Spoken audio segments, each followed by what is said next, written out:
नमस्कार। इस दिल से के एपिसोड में हम चर्चा करेंगे उस व्यक्ति की जिसका नाम इतिहास में याद आएगा सबको कि 21 जुलाई 2025 में vice president of India Jagdeep Dhankhar साहब ने अपना इस्तीफा दे दिया।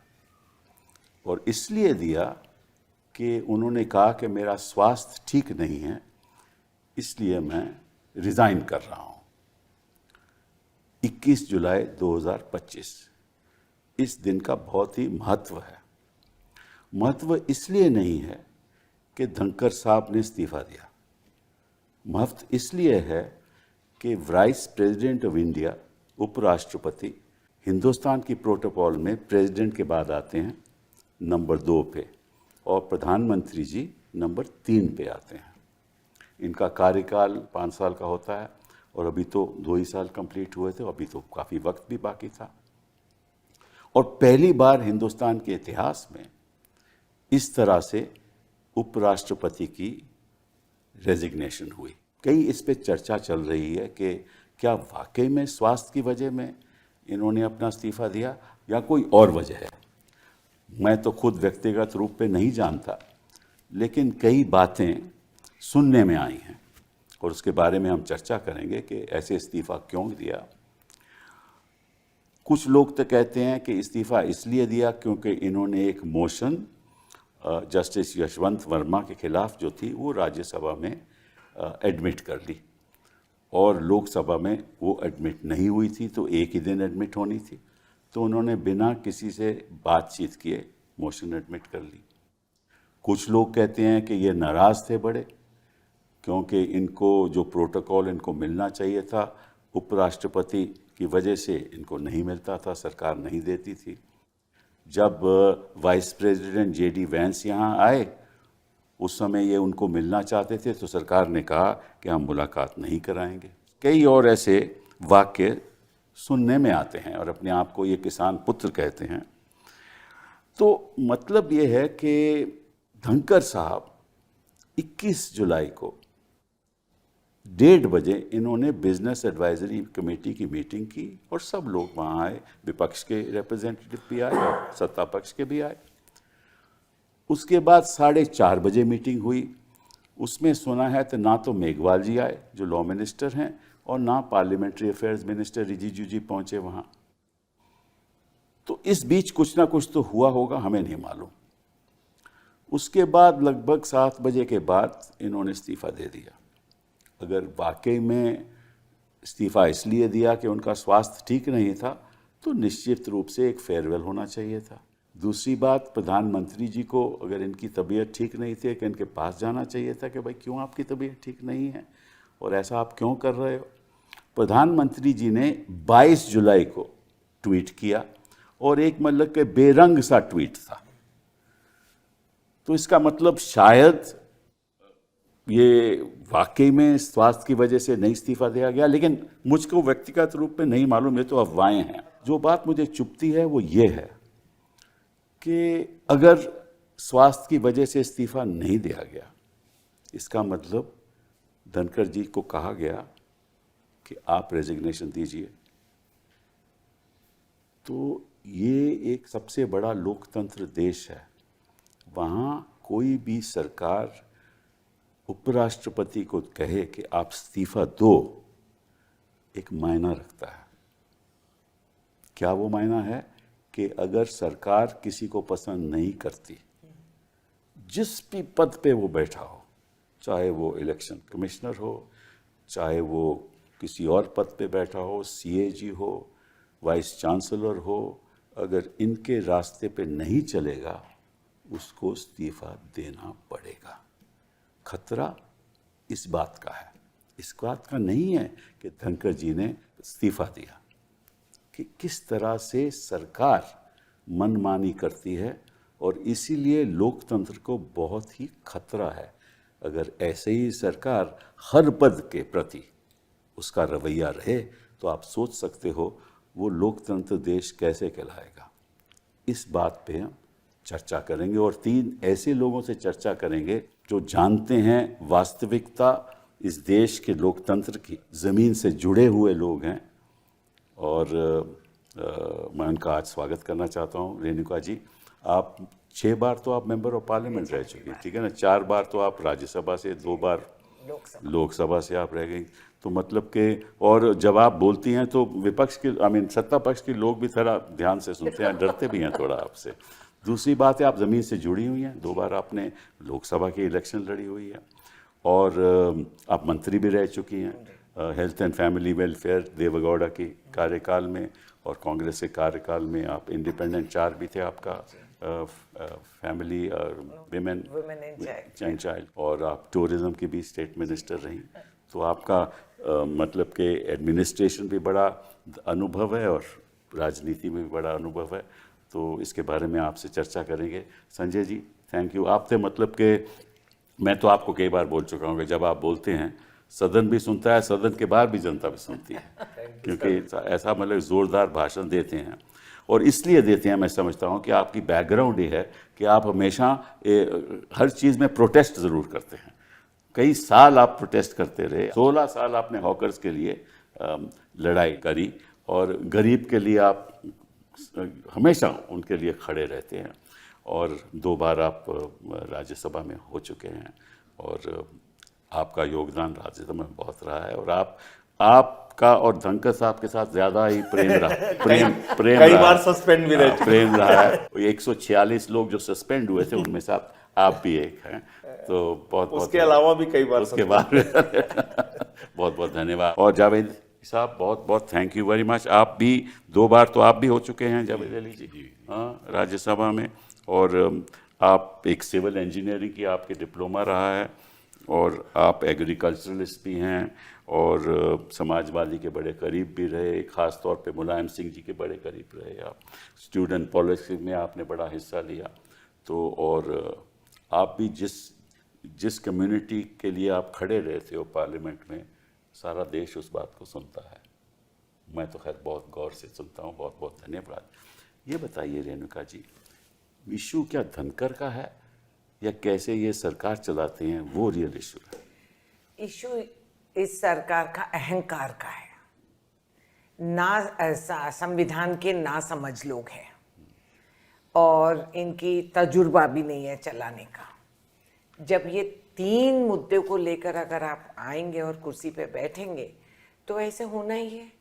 आप एक बार झांक के देख लीजिए, वाइस प्रेसिडेंट का पोजीशन को हटा दिए आज। लोकसभा में डिप्टी स्पीकर 6 साल से नहीं है। 6 साल से लोकसभा में डिप्टी स्पीकर का पोस्ट तक नहीं भर्ती करते हैं। दूसरी बात, ये चीफ इंफॉर्मेशन ऑफिसर्स को देख लीजिए, 8 पोस्ट वहां खाली पड़े हैं। 8 पोस्ट वहां खाली पड़े। National commission for schedule caste का वाइस चेयरमैन का पोस्ट खाली बना के रखे और लंबा लिस्ट है। यही तो असली लोकतंत्र है। हाँ, तो मैं ये कह रही हूं कि इनकी नीयत में खोट है कि एक लोकतंत्र में जो इंस्ट्रूमेंट्स होते हैं फॉर एस्टैब्लिशिंग डेमो, आरटीआई का कहाँ है, लोकपाल क्या हो गया? अगर आप देखें तो एक नज़र में इसका एक क्रिमिनल प्रोसीजर चल रहा है कि एक एक करके लोकतंत्र का जो आम जनता को हमने हथियार दिए थे कि आपके हक बनती है, संविधान का दिया हुआ अधिकार है, इसको काट कूट के आज हम SIR तक आ गए कि आपका वोट का हक भी आप नहीं दे सकते, आपका मजहब का पहचान वो सर्टिफिकेट देंगे। ये ऐसे ये नाटक करते। अब आ गया मुद्दे पे कि वाइस प्रेसिडेंट ऑफ इंडिया, हट्टा कट्टा लंबा जाट, सुबह हाउस चलाया, बातचीत हुआ, चर्चा हुआ, सब कुछ हुआ। ऐसी कौन सी बीमारी है? मैं उस बात में परेशान हूं कि ये अजीब ढंग की वायरस लग गई ये जाट बेटा को कि शाम तक वो इस्तीफा दे दिए कि वो बीमार है। और सरकार के अहंकार देख लीजिए। ऑपोजिशन में हमने पूछा, जब ऑपरेशन सिंदूर और ये पहलगांव का मुद्दा उठे, हमने कहा आप स्पेशल सेशन लगवा दीजिए ताकि जानकारी हो, हमें समझना है। एंटायर ऑपोजिशन एक मुक्त कंठ से कहा कि आपको जो करना है करिए, हम सब आपके साथ हैं। देश की बात है। तो हमने फ्री हैंड दे दिए। फिर हम समझना चाह रहे कि भैया हुआ क्या, क्योंकि ट्रंप जी वहां से कह रहे 26 बार कि मैंने किया, यहां से तो हम गूंगे बहरे बन के बैठे। आम जनता तो पूछ रही है, सवाल शंका उठती है, अफवाहें उड़ रहे हैं। So we asked for this, so they didn't give the no special session. Session का नोटिफिकेशन आके 28 डेज हो गए। पहला दिन ऑफ द सेशन जो अहम सेशन है, क्योंकि स्पेशल सेशन नहीं चला, अहम मुद्दे हैं इसमें और सब देश राह देख रही है। पहला दिन ऑफ पार्लियामेंट में उपराष्ट्रपति रिजाइन, प्रधानमंत्री विलायत घूम रहे, लोकसभा में डिप्टी स्पीकर नहीं है, किसी को कुछ पता नहीं है। आपको नहीं लगता ये षड्यंत्र है, अहंकार है ये? पता है संजय जी, आपसे पूछना चाहता हूँ, धनखड़ जी तो ऐसे शख्स रहे, गवर्नर रहे वहाँ पश्चिम बंगाल में, जिस तरह से उन्होंने ममता जी की सरकार को उनके खिलाफ बयानात दिए, उससे तो प्रधानमंत्री जी ये सरकार बड़ी खुश थी और उसी वजह से शायद इनको यहाँ लाया गया। यहाँ जो इन्होंने अपने कार्यकाल में जो राज्यसभा चलाया, जो वो कहते थे वही करते थे ये। तो फिर इसका मतलब ये हुआ कि जिस दिन वाइस प्रेसिडेंट अपनी बात करने लगे उस दिन ये सरकार कुछ भी कर सकती है। देखिए सर, पहली बात तो ये बिल्कुल स्पष्ट है कि बीमारी कारण नहीं है। अच्छा, इतने नादान तो ना इस देश के लोग हैं, ना हम हैं, ना आप हैं, और ना जितने भी दोनों सदनों के सदस्य हैं। तो ये बात तो बिल्कुल साफ है कि स्वास्थ्य कारण नहीं है। पर क्या कारण? बीमारी कारण नहीं है। उनको हार्ट अटैक भी हुआ था, आपको याद होगा। हाँ, तो एम्स में एडमिट हुए थे, उसके बाद ठीक हुए। अगर वो और उसके बाद वो प्रोग्राम था परसों पर, उसके बाद हाउस में आए। हाँ। और मैं 2-3 बातों का जिक्र आपसे करना चाहूँगा, क्योंकि सैटरडे को मैं उनसे मिला था अपने एक मामले में, एक प्रिविलेज का नोटिस मूव करना था उसको लेके, और फिर संडे को भी मैं मिला था, 2 दिन लगातार मैं मिला। उसके बाद मंडे को पूरे दिन 3 बार बीएससी की मीटिंग टली। ये देश के लोगों को जानना चाहिए। हाँ, मैं 8वां साल हो गया राज्यसभा में रहते हुए, और बीएससी का मेंबर मैं लगातार रहा काफी समय से। कभी भी ऐसा नहीं हुआ कि बीएससी की मीटिंग एक बार टाली जाए, फिर दूसरी बार टाली जाए, फिर तीसरी बार टाली जाए।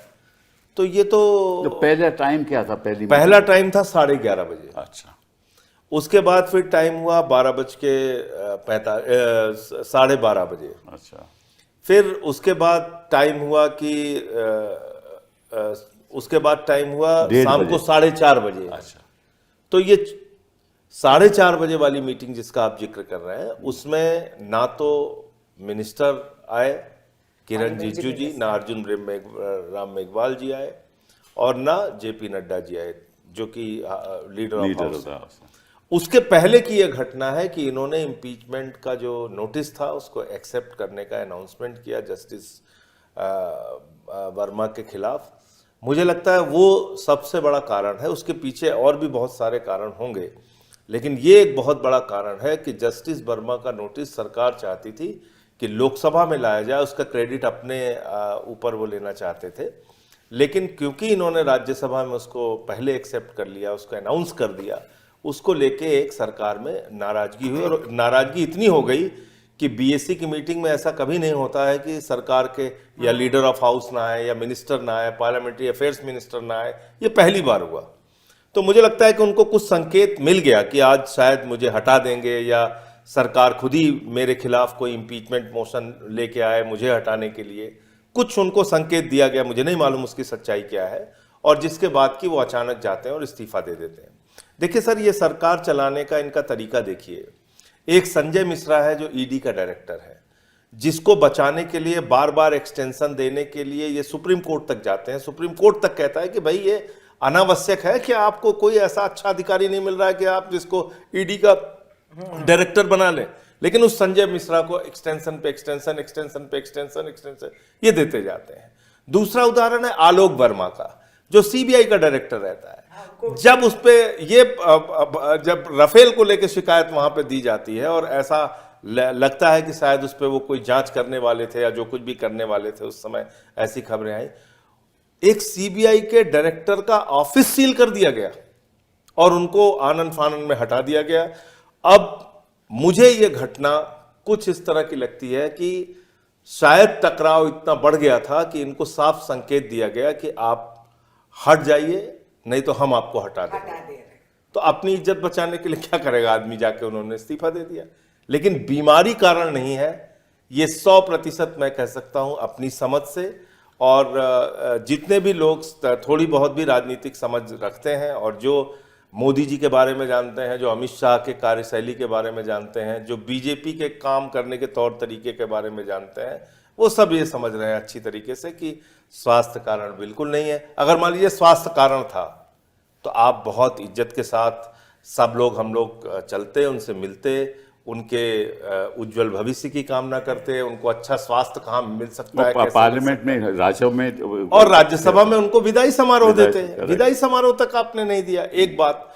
दूसरी बात क्या है कि एक वाइस प्रेसिडेंट के तौर पे जब सेशन चलता है तभी उनका काम होता है, उसके अलावा तो कभी उनका कार्यक्रम कहीं लगा, गए नहीं गए। वाइस प्रेसिडेंट के तौर पे उनको ज्यादा अच्छी स्वास्थ्य सुविधाएं मिल सकती थी। तो ये कहना कि भाई स्वास्थ्य के कारण से उन्होंने इस्तीफा दे दिया, ये बिल्कुल गलत है।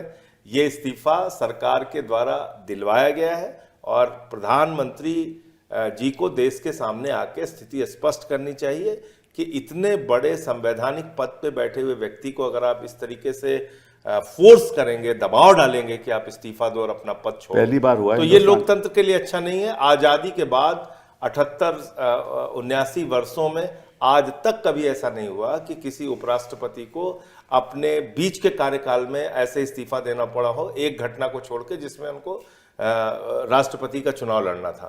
तो बाकी तो आज तक कभी ऐसा नहीं हुआ। तो ये तो फोर्स करके इस्तीफा दिलाया गया है, ये मेरा साफ तौर जावेद भाई, आपसे मैं इनकी जो बात है उससे एक सवाल उठता है कि जो उपराष्ट्रपति होता है वो चेयरमैन होता है एक्स ऑफिशियो राज्यसभा का, उसको हक है हाउस कैसे चलाना है, कौन सा मोशन एडमिट करना है, कौन सा एडमिट नहीं करना, तो उसको अपना वो संवैधानिक हक है, हाँ, क्योंकि उस पद पे बैठे हुए हैं।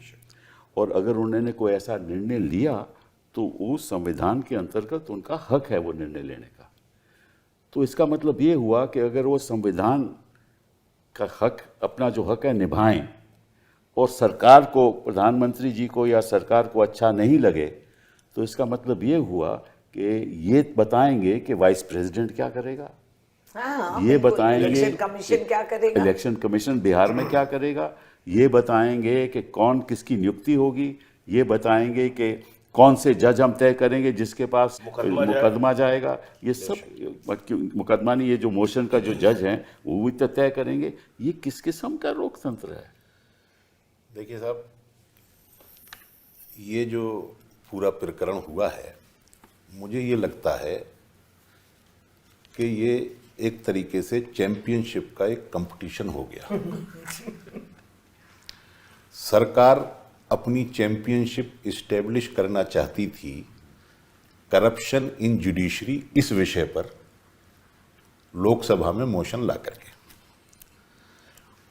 और हमारे जो धनखड़ साहब हैं, जिस दिन ये राज्यसभा के चेयरमैन बनकर सीट पर बैठे थे, उसी दिन इन्होंने यलगार बोल दी थी जुडिशरी के खिलाफ, आपको याद होगा। जी हाँ, बिल्कुल, पहले भाषण में।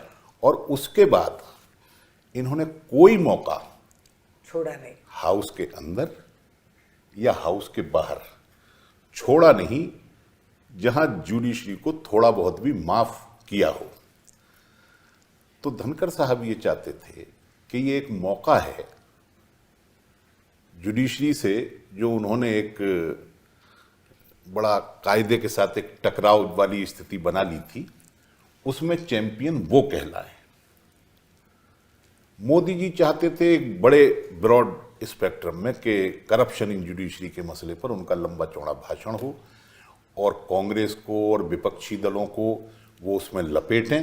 लोकसभा के भाषण पे ज़्यादा लोगों की दिलचस्पी रहती है, तो वो भाषण लोकसभा में हो, इसलिए मोशन, मतलब जो वो इशू है वो भी लोकसभा में आए, भले ही वो भाषण 3 महीने बाद होगा या 4 महीने बाद होगा, जब भी होगा वो वहाँ चाहते थे। तो ये करप्शन जुडिशरी के खिलाफ एक चैंपियन कौन है हमारे यहाँ, मोदी जी हैं या धनखड़ जी हैं, ये उस चैंपियनशिप को इस्टेब्लिश करने का ये झगड़ा जो है वो चला और ये स्थिति हो गई। जो बात संजय भाई ने कही बीमारी की बात, आज की तारीख तक, अभी आपके यहाँ पहुंचने से पहले तक 20 करोड़ की पार्टी में से एक भी आदमी उनका हाल पूछने नहीं गया है। सही बात। और 20 करोड़ की पार्टी में कितने मंत्री, कितने मुख्यमंत्री हैं, इनमें सिर्फ प्रधानमंत्री जी ने, जो आपने कहा बड़ा बदरंग सा एक ट्वीट किया है, किसी मिनिस्टर ने, पार्टी के अध्यक्ष ने, किसी दूसरे मुख्यमंत्री ने, किसी मिनिस्टर ने उनके लिए स्वास्थ्य की शुभकामना तक नहीं दी है। तो ये बात स्पष्ट है कि ये मामला जो है स्वास्थ्य का तो नहीं है। हम जानते हैं कि वाइस प्रेसिडेंट को संविधान के अंदर पद पर रहते हुए कई किस्म की इम्यूनिटी होती है, लेकिन मुझे लगता है कि भविष्य में उसमें एक धमकी की भी इम्यूनिटी होनी चाहिए, ये जोड़ना पड़ेगा कानून कि बनाए। कहीं से कोई थ्रेट अगर आए तो उससे भी वो निपट सकते। प्रभाव उस पर नहीं पड़ेगा उसका। तो बीजेपी का ये अंदाज है सरकार को चलाने का, वो किसी भी फासिस्ट के या किसी भी तानाशाह के जो अंदाज हो सकते हैं वो सब एक एक करके एक्सरसाइज कर रही है।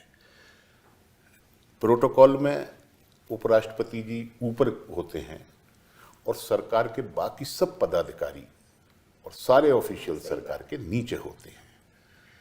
तो उनसे तो इस्तीफा मतलब लिखत वैसे तो मांगा ही नहीं जा सकता, लेकिन जैसी चर्चाएं हैं, पार्लियामेंट में बहुत चर्चाएं होती हैं और बहुत सारे लोग जो हैं अपने अपने सूत्रों से खबर लेकर के आते हैं। कुछ लोग पुख्ता तरीके से ये बताते हैं और मैं ये कहना चाहूँगा कि एक बीजेपी के बड़े जिम्मेदार व्यक्ति से बात हो रही थी, मैं भी वहाँ खड़ा हुआ था। अच्छा। हाँ, तो उन्होंने कहा कि हमने दस्तखत करवा लिए थे अच्छा। और उन्हें ये बताया गया कि अगर उस पर 63 दस्तखत हैं इम्पीचमेंट वाले उस पर, तो उससे कहीं ज्यादा आपके खिलाफ भी हमारे पास दस्तखत हैं। धमकी। और मुझे कहीं से ये भी थोड़ी सी जानकारी मिली है कि जब उन्हें ये बात कही गई तो पहली बार में तो वो ठीक से समझ ही नहीं पाए कि इसका मतलब क्या है। अच्छा। थोड़ी देर के बाद वो समझे, तब उन्होंने राष्ट्रपति जी के यहाँ जाकर के इस्तीफा देने का फैसला किया। खैर, लोकतंत्र के हिसाब से अगर देखा जाए तो ये कोई बहुत सुखद स्थिति नहीं है और इसमें भले ही हम धनखड़ साहब की जो सदन के अंदर कार्रवाई का जो उनका अंदाज रहता था, जिस तरीके से वो डील करते थे इश्यूज के साथ और ख़ास तौर से अपोजिशन के इश्यूज के साथ, उससे हम बिल्कुल भी सहमत नहीं हैं। हम लोग उनके खिलाफ अविश्वास का प्रस्ताव लाए थे, लेकिन जहाँ तक लोकतंत्र का सवाल है, ये जो काम हुआ है ये लोकतंत्र के हक में नहीं है और ये लोकतंत्र के ऊपर बहुत बड़ा खतरे की शुरुआत ये हो रही है। अब भविष्य में आगे कैसे करके हम लोग आगे बढ़ेंगे ये समय अवैध बताएगा। भाई, जो आपने बात कही, इससे एक और मन में मेरी बात आती है, सवाल उठता है कि ये तो बड़ी दुख की बात है कि एक वाइस प्रेसिडेंट, अगर हम मान लें कि भाई ये स्वास्थ्य की वजह से नहीं हुआ, तो इसका मतलब यह हमारी राजनीति में जो नंबर 2 के प्रोटोकॉल में है, उसमें उसको ये भी हिम्मत नहीं कि वो कहे कि ठीक है मैं इस्तीफा नहीं देता, आप जो करना है करिए। कर ले। सर आप ये बहुत ही महत्वपूर्ण बात है। इसका मतलब कि जो सबसे बड़े पद पे बैठे हुए डरे हैं हुए हैं। उनके पास कोई हिम्मत नहीं है, तो ये एक लोकतंत्र। मैं थोड़ा सा 1 मिनट संजय भाई, मैं थोड़ा सा इस बात पर, सर कोई भी इस्टेब्लिशमेंट होता है, कोई भी संगठन होता है, उसके अंदर एक बाइंडिंग फोर्स होती है। वो क्या है? अगर वो बाइंडिंग फोर्स आपकी आइडियोलॉजी है, तब आप ये कह सकते हैं जो आप कह रहे हैं। आजा भाई, फ्री फॉर ऑल। लेकिन यहां जो बाइंडिंग फोर्स है इस पूरे इस्टेब्लिशमेंट की, उस पार्टी का है तू भी आ जा, उस पार्टी का है तू भी आ जा, तूने हमको गाली दी है तू भी आ जा, तूने हमें गाली नहीं दी, तू बहुत दूर था हमसे, तू भी आ जा, अच्छा तो चीफ मिनिस्टर तू बन जा, ये कर। यहां जो बाइंडिंग फोर्स है इस पूरे इस्टेब्लिशमेंट की, वो सिर्फ और सिर्फ पावर है।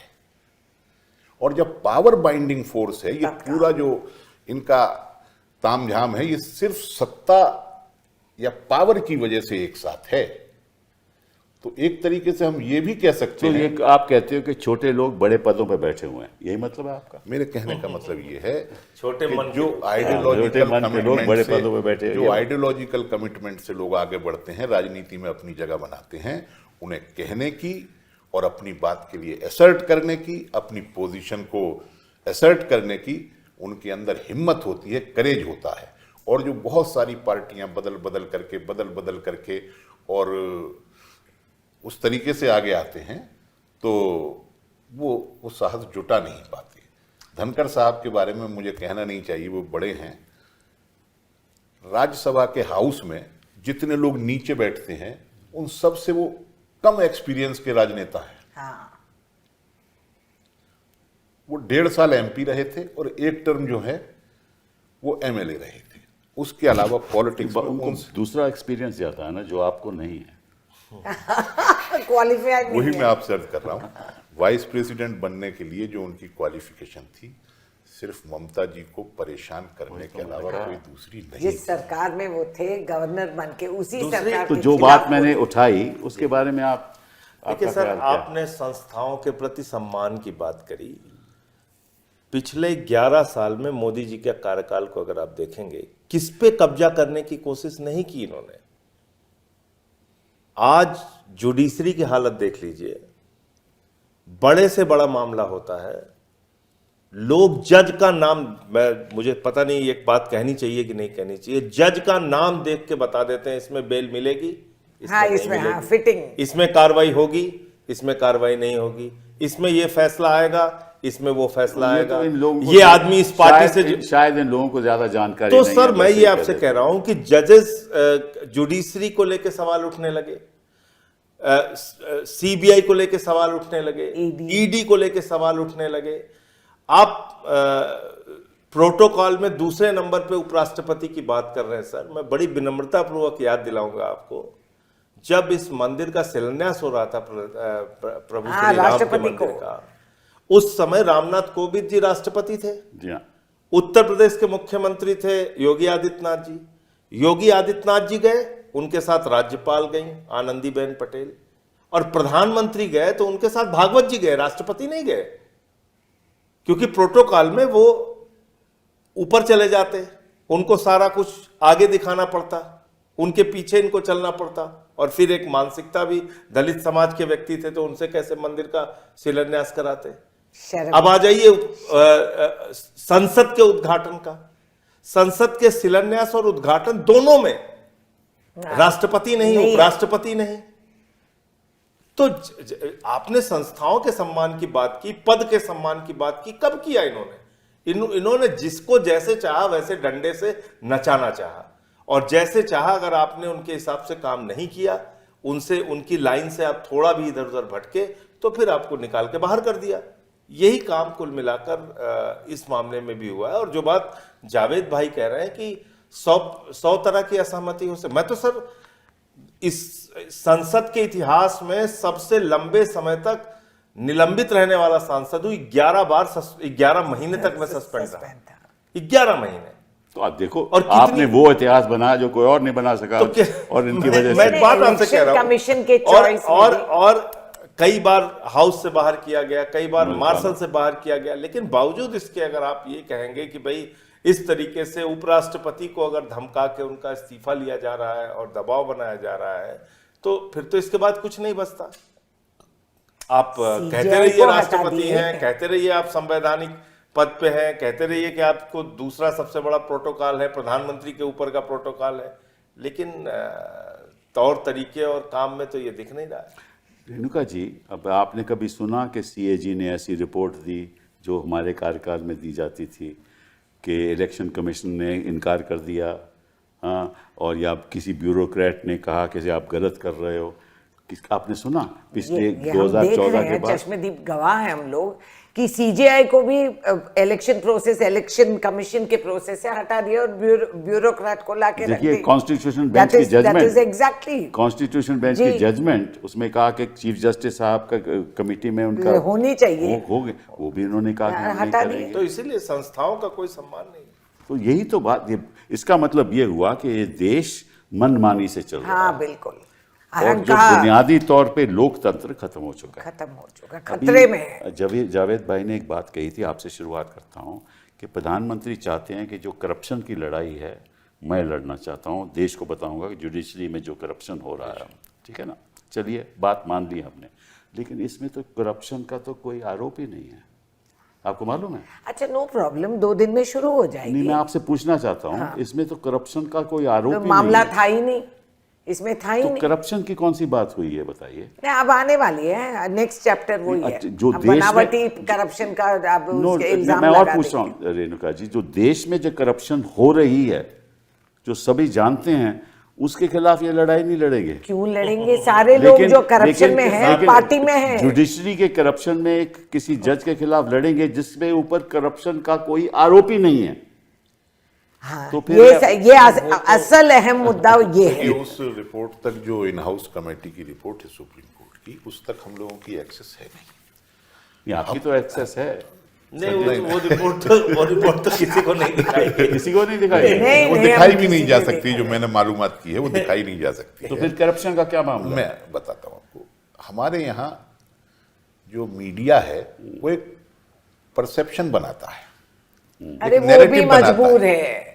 जो भी है हाँ, वो खुशी से वो मजबूर कौन से फ्री बोल रहे हैं? वो एक free नैरेटिव speech। बनाता है, और उसने ऐसा नैरेटिव बनाया है कि भले ही वो घर की बाउंड्री से बाहर पैसे मिले हों, भले ही वो घर पर ना रहे हों, किसी के हों या ना हों, लेकिन एक ऐसा नरेशन बनाया है जैसे कि वो सारे के सारे पैसे उन्हीं जज साहब के थे जिनके घर के बाहर स्टोर ये तो किसी ने नहीं कहा, वो तो रिपोर्ट में नहीं लिखा। नहीं, ऐसा एक नरेशन बनाया है, तो नैरेटिव बनाया है। प्रधानमंत्री हैं, उनके पास Narrative तो बनाया वकील हैं, उनके अटॉर्नी जनरल हैं, सोलिसिटर जनरल हैं। ये तो रहा इनका इंडिविजुअल मामला, लेकिन करप्शन इन जुडिशरी ये भले ही कहीं लिखत पढ़त में हुआ या ना हुआ हो, आप मेरी बात से एकदम सहमत नहीं होंगे, लेकिन वो है सर। नहीं, कौन नहीं, मैं सहमत नहीं, हूं। वो अलग बात है। मैं कौन वो सा कहता हूं? है। तो अब वो चूंकि ऑलरेडी प्रिवेल करता है जुडिशरी के अंदर, एक मौका मिल गया, नैरेटिव भी बन चुका है मीडिया के द्वारा देश के अंदर, तो चलो इस पर थोड़ी सी वो कर लेते हैं और इसका क्रेडिट ले लेते हैं। नहीं, क्या मुझे परेशानी? मैं नहीं मानती हूँ इस बात को। ये दिखावा के लिए कर रहे हैं, जो भी कर रहे हैं, इसके पीछे कुछ और षड्यंत्र है जो चंद दिनों में बाहर निकलेगी। मैं हमेशा कहती हूँ, राजनीति में रहस्य रहते नहीं। बात most transparent system is politics, इसमें बात निकलेगा। और इसको बलि का बकरा बना दिए जस्टिस साहब को, एंड इसको दिखा के लोगों को डरा डरा के क्या वाइस प्रेसिडेंट को भी हटा दिए हैं। And I don't believe that this has नहीं, हैपेंड। बट कई जजों के खिलाफ आरोप हैं। है, मैं मना नहीं कर रही। ये जानकारी सरकार को है। ये जानकारी चीफ जस्टिस ऑफ इंडिया को है। उनको मालूम है कि कौन जज के खिलाफ क्या क्या आरोप हैं। उसके बारे में तो कोई कुछ कहता नहीं है। हम भी मानते हैं कि जुडिशरी में करप्शन है और उस पर कार्रवाई और एक रास्ता बनाना चाहिए कि किसी से दूर किया जाए, लेकिन उससे कहीं ज्यादा सरकार में करप्शन है। इसमें तो करप्शन की लड़ाई ये कैसे लड़ सकते हैं जब खुद ही सरकार के अंतर्गत इतने ज्यादा करप्शन के मामले हैं? सर, करप्शन से इनका क्या लेना देना है? हाँ, करप्शन में आप पूरब से लेके पश्चिम तक, उत्तर से लेके दक्षिण तक आप उठा के देख लीजिए। 70,000 करोड़ के घोटाले का आरोप इन्होंने, सिंचाई घोटाले का आरोप अजीत पवार जी पे लगाया भोपाल में, तीसरे दिन अपनी पार्टी में ले लिया। हसन मुश्रीफ पे आरोप ऐसे लगाया, तो पूरा अपनी लाइन है, पार्टी में ले लिस्ट। लिया। छगन भुजबल पे ईडी सीबीआई लगाया, अपनी पार्टी में ले लिया। नारायण राणे पे आरोप लगाया, अपनी पार्टी में। येदुरप्पा इनकी पार्टी में, रेड्डी ब्रदर्स सरकारें इनकी पार्टी गिराई, में। आंध्र सरकारें प्रदेश। गिराई, सर, संजय वाटर घोटाले की बुकलेट जारी की थी इन्होंने हेमंत विश्व शर्मा के खिलाफ। बिल्कुल, बिल्कुल। वो इनकी पार्टी का मुख्यमंत्री। मुकुल राय, शुभेंदु अधिकारी, सब पे नारदा शारदा स्कैम इन लोगों ने लगाया। अरे आप भूल तो जा रहे हैं। भाजपा के कार्यकर्ताओं की भी बड़ी अजीब हालत होती है, वो बेचारे सड़क पे प्रदर्शन कर रहे होते हैं, तब तक पता चला मोदी जी ने माला पहना दिया। तो अब वो नारे लगाए कि जिंदाबाद लगाए, उनको समझ में नहीं आता। तो इसका ऐसी हालत कर दी है। इसका तो मतलब करप्शन से फिलहाल ये जो बात कही जा रही है, नहीं, वही जावेद भाई qualification ने है। एक बात कही जो उसको बारीकी से पकड़ने की जरूरत है कि ये दिखाना है कि हम करप्शन के हाँ, खिलाफ ये मैं हाँ, कह वो है। रही हूँ। ये असलियत मैं नहीं कह है। रही हूँ। खिलाफ नहीं है, ये सिर्फ दिखावा दिखाना है। है कि हम करप्शन के खिलाफ हैं। करेक्ट। बस और उतना ही मतलब। उसी जज के जिसके ऊपर ये आरोप नहीं है। हाँ, तो हाँ, बाकी हाँ। ये इनका एक सबसे भी आरोप नहीं है इनके इनके। इनके सारे करीबी लोग देश के बैंकों का हजारों करोड़ रुपए लूट के सर विदेशों में बैठे हुए हैं, चिढ़ा रहे हैं आपको, आप उनको वापस नहीं ला पाते, और आप कह रहे हैं हम करप्शन के खिलाफ लड़ रहे हैं। हजारों हजार करोड़ रुपए बैंकों का जिन्होंने खाली कर दिया, इनके खुद के सबसे करीबी मित्र, कितनी कंपनियां, कितने एयरपोर्ट, कितने पोर्ट, सब उनको सबको दिया जा रहा है। अरे पोर्ट में क्या क्या पकड़ा गए वो भी सब जानते हैं। हजारों करोड़ का ड्रग्स पकड़ा गया। तो मैं ये कह रहा हूं कि करप्शन के खिलाफ इनकी कौन सी लड़ाई है? मतलब अगर आप देखेंगे 11 साल के इनके इतिहास को, तो मेरे ख्याल से आजादी के बाद की सबसे भ्रष्ट सरकार है ये। यही इसमें कहीं कोई संदेह नहीं सर, किसी के दिमाग में होना नहीं चाहिए। सबसे भ्रष्ट सरकार है, और भ्रष्टाचारियों को ये गले लगाते हैं। भ्रष्टाचारियों के खिलाफ लड़ना तो वही वो क्वालिफिकेशन। दिखावटी वाली बात जो वो कह रहे हैं, मैं उससे सहमत हूं। दिखावेपन के लिए मोदी जी को कुछ भी करना पड़े, वो मतलब सब कुछ बनने के लिए तैयार है। वो जापान में जाएंगे तो जैपनीज बन जाएंगे, वो जर्मनी में जाएंगे तो जर्मन वाला बन जाएंगे, यूएस में जाएंगे तो तमिलनाडु में अमेरिकन लुंगी बन में जाएंगे, घूमेंगे। तमिलनाडु में जाएंगे तो तमिल बन जाएंगे। वो सब वो कर सकते हैं। दिखावे वाला मणिपुर में तो खैर नहीं गए सर, कभी नहीं है, शर्माते हैं। तो इसलिए बाकी जगहों पे जहां जाएंगे वहां का उनका बलिया से भी रिश्ता है, और दिल्ली से भी रिश्ता है, और गुजरात से भी, पूरे दुनिया से उनका रिश्ता है सर। तो वो दिखावे के लिए तो कुछ भी छोटे कर सकते देश का मेडल पे लाके बड़ा शान से घूमते हैं। देखिए कमजोरी वहां हम गलत फहमी पे है कि सोचे प्रधान अपने लोगों को लेके जाते हैं जहाज से, उन्हीं से नारे लगवाते हैं, उसमें एक आध दो महिला रो देती हैं, उसको हमारे मीडिया वाले, गोदी मीडिया वाले चलाते रहते हैं दिन रात कि देखो ये महिला रोने लगी प्रधानमंत्री के लिए। अच्छा, वो एक महिला हर जगह रोती है। नौटंकी का एक ही महिला कई जगह एक नहीं, एक ना एक महिला जरूर रोती है। हाँ, कई उसमें इंडियन पासपोर्ट उसके हाथ में, हाँ हमेशा। और वो लंदन पहुंच गई है। नहीं, इक्वल राइट्स तो कहते हैं ना, महिला बिल आरक्षण बिल लाने वाले थे, तो बस ये दिखावा ये भी हो गया है, गाजर हमें दिखाया। इसके पीछे फिर मकसद कुछ और हो सकता है। मैं आपसे मैंने पूछना वही चाहता- कहा, क्या मैंने पहले वही कहा। मैं कोशिश जी। करूं बताने की जी। कि सब संस्थाओं ने तो इन्होंने काबू कर लिया। खत्म। इलेक्शन कमीशन हो, गवर्नर हो, वाइस चांसलर्स हो, आईआईटी डायरेक्टर्स हो, सीएजी हो, आरबीआई गवर्नर ईडी हो, सीबीआई हो, सब पे कब्जा है। लेकिन एक ही संस्था पे कब्जा नहीं है आज भी। करप्शन है जुडिशरी में, लेकिन कब्जा नहीं है। हाँ, कब्जा नहीं। असली मकसद ये है कि इस मोशन से वो चाहते हैं कि कानून बदल दें और लगाम पे ला दें। और ये नियुक्ति हमारे हाथ में आए, और इस इंस्टीट्यूशन को भी पूरी तरह से कब्जा। कमिटेड जुडिशरी का जो कॉन्सेप्ट है, ये मैं आपके सामने एक विचार एक रखना बचा है चाहता तो हूँ। नहीं, ये सच है, अहंकार इनका। और तो आप समझते हो कि यही हो सकता है? हाँ, हो सकता है। करप्शन एक दिखावा है, और असली मंशा है वो कैप्चर करना ये judiciary डरे हुए रहने दो, और जो जजमेंट कब्जे का तो इनका हर संस्था ये तो सर मतलब जो कानून लेके आ रहे थे तो लड़ भिड़ के किसी तरीके से रुके हैं, वरना तो इनका तो लोगों के घरों में इनका बस चले तो सीसीटीवी लगा दें। अब देखिए ना, इन्होंने जिस तरह से बिहार में ये SIR लगाया है, उससे साफ जाहिर है कि ये सारे इलेक्ट्रल सिस्टम पे कब्जा करना चाहते अरे बिहार कहाँ, सर, आज तो आप- अनाउंस करें कि देश आप भर में बताइए, ये हैं। होने आपने वाला कहा, उन्होंने कहा कर्नाटका में देश भर में लागू देश भर में लागू। Maharashtra. They are doing it. Sir 52 lakh vote कट चुके हैं। बिहार के चुनाव का कोई मतलब नहीं बचता। 52 लाख वोट, 2 लाख 2.5 लाख वोट से तो 10-10 20-20 सीट का फर्क आ जाता है सर। आपने 52 लाख वोट काट दिया, तो अब बिहार के चुनाव का कोई मतलब नहीं है। चुनाव आयोग ने जीत का प्रमाण पत्र नरेंद्र मोदी जी को चुनाव से पहले दे दिया है वहां पे। अब ये एसआईआर अगर लागू हो गया, आप बताइए गरीब पर आप मजदूर, चुनाव क्यों लड़ते? सर दिल्ली में हाँ, ये वेस्ट है। मैंने जो बिहार के मजदूर या जो गरीब आदमी, ऑटो वाला, रिक्शे वाला जो यहाँ दिल्ली में रहता है, वो कहां से जाएगा जन्म प्रमाण पत्र देने?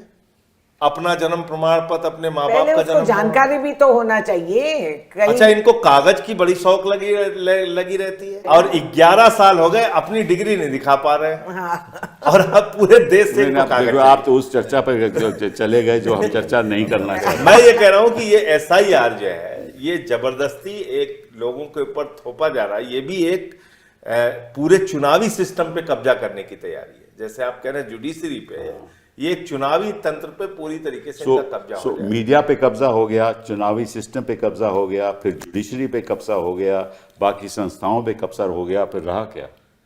बनाना रिपब्लिक। वो तो आप वो स्थिति जो है वो फासिज्म और नहीं, फिर आप चुनाव क्यों लड़ते हो? फिर आप तो कहो कि जो आपने करना है करो। ये सच है। हम सवाल करना है कि अब क्यों सर लड़े? 28 तारीख का इंतजार मेरे ख्याल से सबको है, पूरे देश को। अगर माननीय सर्वोच्च न्यायालय की तरफ से सुप्रीम कोर्ट अगर कोई इस पे एक्शन नहीं लेता है, तो फिर वाकई बिहार के चुनाव का तो कोई मतलब नहीं रहेगा। मतलब नहीं है, काहे को लड़े फिर हम? अरे अक्लमंद को इशारा काफी है, इसीलिए तो जज के खिलाफ अभी कर रहे हैं। चुनावी आयोग को इशारा मिले, घोड़सवार तुम और लगाम आप हमारे देखिए, हाथ में। कल किसी जज के आउट हाउस में कोई गांजा, कोई ड्रग पकड़ा जाए तो फिर तो वो तो अंडर द ड्रग्स एक्ट उसकी उसको prosecution बुक कर हो दे। जाएगी।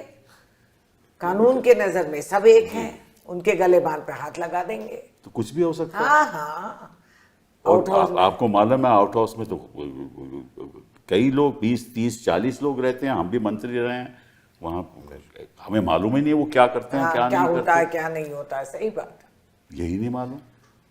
तो मतलब ये हुआ कि एक ऐसा मामला ये ला रहे हैं, मकसद ये है कि वहाँ भी पूरी कब्जा ले लो। कब्जा किया जाए। और जिस तरह से आज के दिन लोअर जुडिशरी में कोई किसी को बेल नहीं देता, हाँ, वो डरे रहते हैं सर। और जिस तरह से ईडी के प्रति जो आरोप लग रहे हैं, जिस तरह से वो एक ऐसी ऑर्गेनाइजेशन बन रही है जो लोगों को, एक तो खैर कानूनी तौर पे उनको अंदर भी करती है। अब तो सीजीआई ने भी खुलेआम कह दिया कि करेक्ट। हाँ, तो पॉलिटिकल मतलब कि इन्फ्लुएंस में काम तो इस रवैये में तो फिर कोई अपनी आवाज तो उठा ही नहीं सकेगा।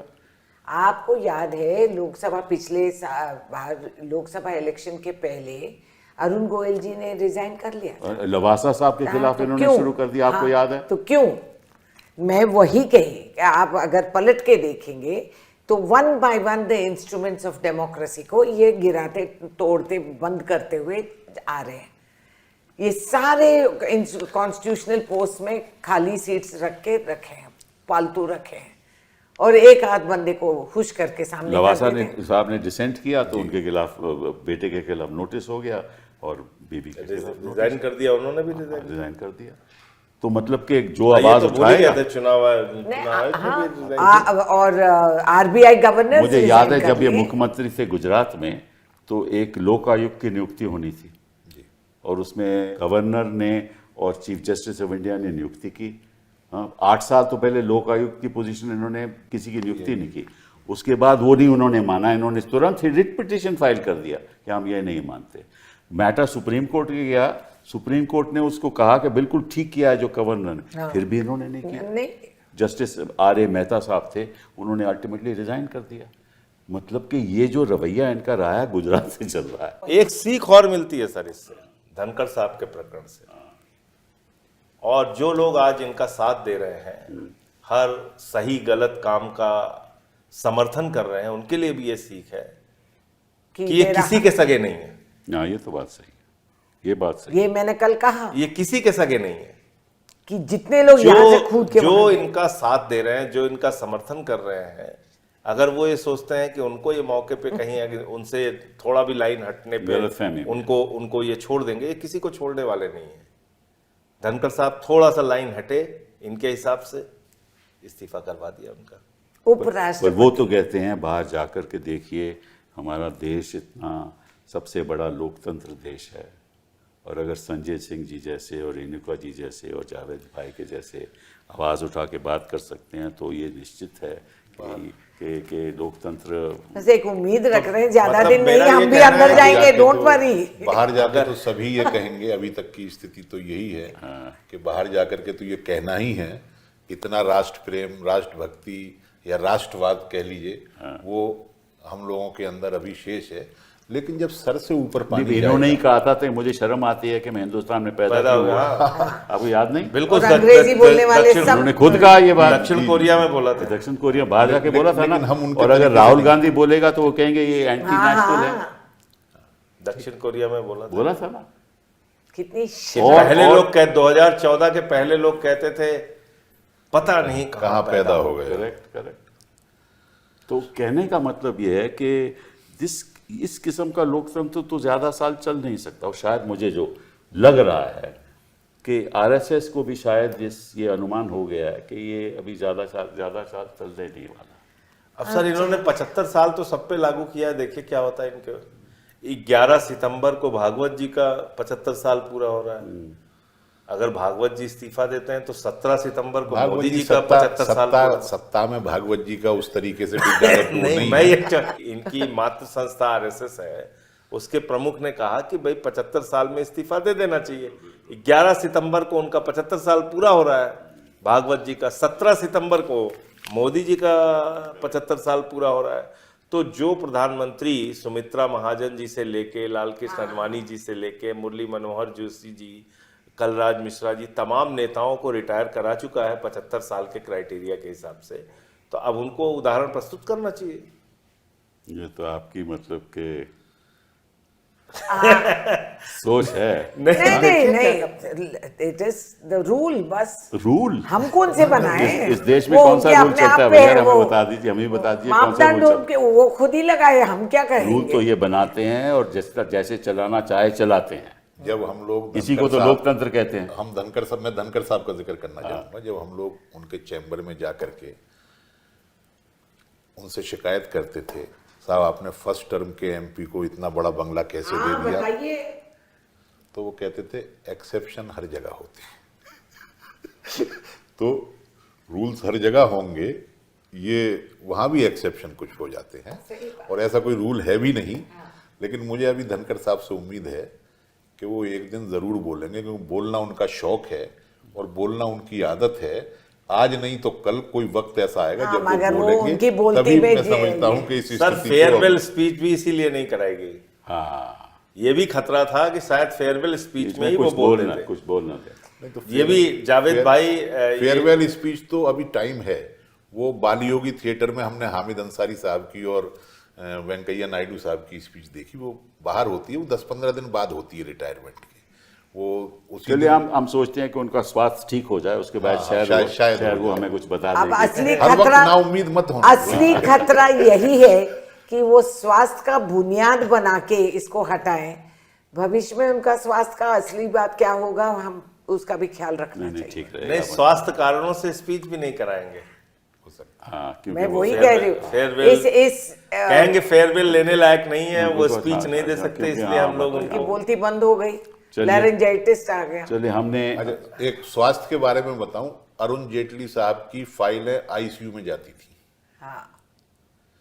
मनोहर पारीकर साहब जो है वो पद पर रहते हुए दिवंगत हुए। ऐसे बहुत सारे केस हैं। तो और अपने वो कर्नाटका के जो मंत्री थे उनका भी जो पार्लियामेंट अनंत कुमार साहब वो पद पर रहते हुए दिवंगत हुए। तो ये तो पहला ऐसा इंसिडेंट हो रहा है कि जो सुबह मीटिंग चलाए, हाउस पे आए, सेशन चालू करे, और जब उनका ऑपरेशन हुआ तीसरे दिन आ गए थे। तीसरे दिन थर्ड डे ये दूसरे किस्म की बीमारी थी। आप इसको समझ के मैंने वही कहा, ये अजीब वायरस है, सिर्फ भाजपा में घूमती है ये।